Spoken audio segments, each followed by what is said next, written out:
Welcome to Dread Vale, where chilling stories and dark legends come to life. Subscribe, follow, and share if you're ready to cross the veil. The Jasmine House. There's a house in the outskirts of our village, half hidden beneath a sprawling jasmine bush. The locals call it the Jasmine House. It's been empty for years, or so we thought. But the truth is darker. Arif and Nafisa moved there a year ago.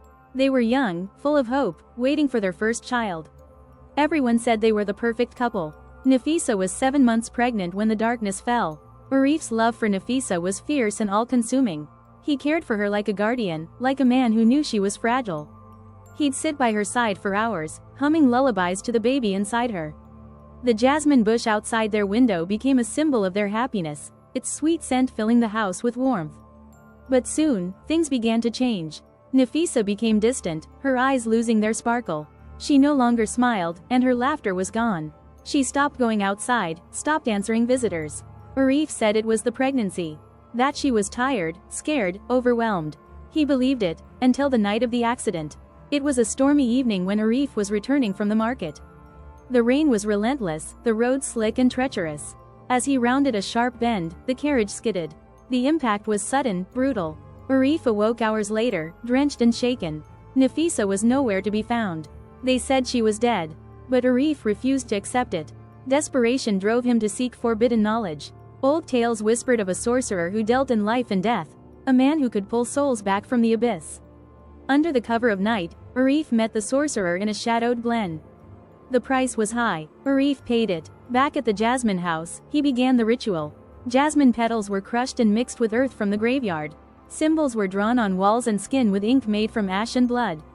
He chanted ancient words, words forgotten by time but remembered by darkness. Nafisa returned to him, but she was no longer the woman he loved. Her skin was pale, almost translucent. Her eyes glowed faintly, like embers buried in ash. She no longer spoke, except in whispers of a lullaby, soft, haunting, impossible to forget. Her touch was cold, her movements strange, jerky, like a puppet being pulled by invisible strings. Arif clung to her, telling himself this was her, just tired, just sick. But the jasmine bush grew wild outside. Its vines wrapped around the house like claws. The flowers bloomed even in winter, their scent growing stronger, almost suffocating. Neighbors began to whisper. At night, they heard humming, the lullaby. They saw shadows flicker behind the windows. Some swore they saw Nafisa standing in the garden, her face pale and hollow, staring at nothing. Arif's world became a nightmare. Photos of Nafisa vanished from his phone. The baby's kicks stopped. The nursery remained empty. One night, the lullaby came from inside Arif himself. He woke, trembling, humming the same strange melody. His dreams became dark and twisted. He saw himself digging beneath the jasmine bush. His hands touched something cold and alive beneath the soil. When he awoke, the house was silent. He went outside and began to dig where his dreams had led him. His fingers scraped bone. The earth gave way to a small, shallow grave. There lay Nafisa's body, pale and perfect, untouched by decay, her eyes closed in eternal sleep. Arif screamed, but the creature in the house was not Nafisa. It was something else, a twisted echo of the woman he loved, trapped between life and death by his own madness.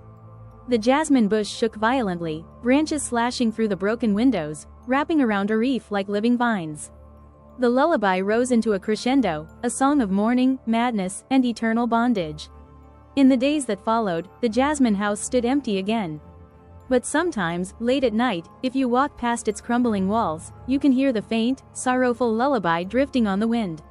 And if you're brave enough to peer inside, you might see a pale woman in the window, staring with eyes like dying embers, waiting for her love to join her forever in the shadow between worlds. Beware the Jasmine House. Some loves are too strong. Some curses never break, and some souls can never rest.